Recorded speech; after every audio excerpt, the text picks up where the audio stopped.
you told me that I'd meet somebody on the show, I said, no way.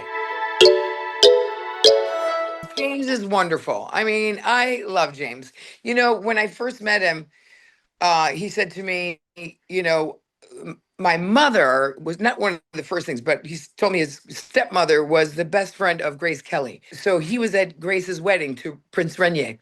So, and my husband's, at the time, the Count, his father was the ambassador of Monaco for 40 years.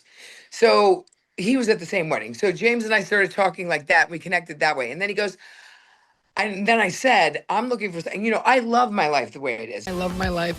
Made it exactly how I want. Wait, did you say you love your life? I do. I love my life. I love my life too. If you can add to it, that's who I'm looking for, right? I don't, need drama. I've been through that. I'm looking for somebody who, can keep up with me because I love my life. And then James goes, I love my life. And that is like basically the way he lives his life, right? And so we connected just magnetically, spiritually because he loves yoga and meditation, which I love too. And creatively, we wrote the song The Love Hotel together. And we had so many things that we connected on. So it was great for me because guess what? I was like, when I met James, I was like, I am done. I don't care about anybody else. I care about James, which was really nice in that situation, right? To know what you want. Ashley couldn't make up her mind to save her life. I love her. And, Ralph was, kind of the stray that kind of got his way into everybody's life, I should say, not everybody's whatever.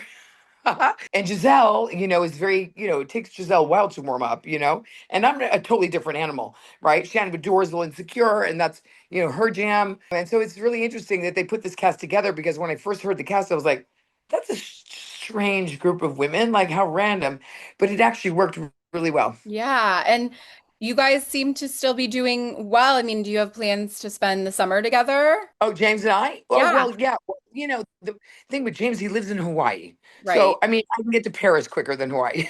That's true. For you, that's true. Oh my God. But I'm just booking a show in Maui. So I'm gonna be seeing him then. I've been seeing him in California because he lives between Santa Monica and Hawaii. I mean, he's not that much in Santa Monica. His real life is in Hawaii. He has magazines in Hawaii. He's an entrepreneur. So I love that about him too. He's independent. He's got his life. He doesn't hinge on my things, my career and things like that. I feel blessed that I met somebody like James. And if you told me that I'd meet somebody on the show, I would said, no way. Yeah. Who are you going to find me? Really? You Yeah. know? So I was pleasantly surprised that, at first I was like, oh, his voice is very quirky. I already consider her my girlfriend. But then I got past that and realized that James is really a great guy. Yeah, and the Real Housewives is taking yet another pause, New York. I mean, what do you think about that? And what is the secret sauce they need to bring it back? Because there never will be another season like your guys's. I know, right? New York was epic. I mean, really. I was sitting there having a lovely moment with the ladies, and you came in your Herman Munster shoes. They're Louis Vuitton shoes, you know? Well, even Louis Vuitton makes mistakes. It's like Sex in the City, right? You can't, those days are like, you capture them, and thank God they're captured on film, right? Because you just can't get those back, it's that kind of thing. I mean, listen, they've talked about it. I don't know where they stand on that and where the girls stand. Ramona's moved to Florida. Sonya's moved to Florida. She finally sold that townhouse, thank God.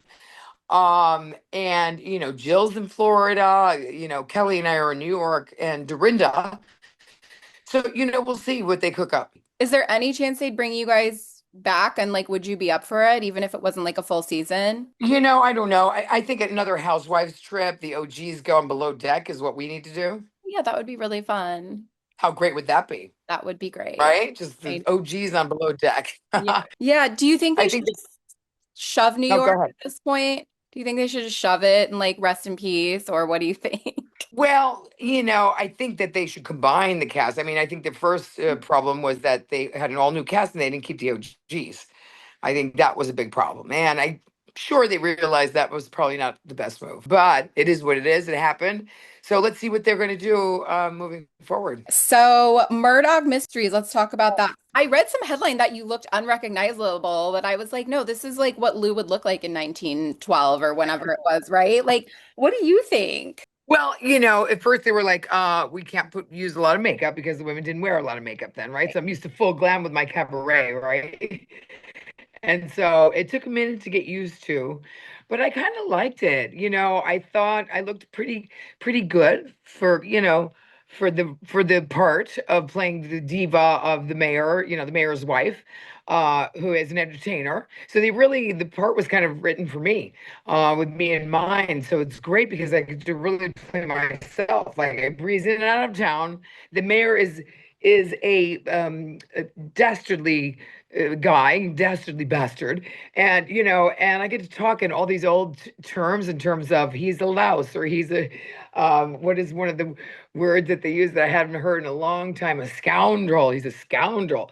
I'm like, ooh, I kind of like this.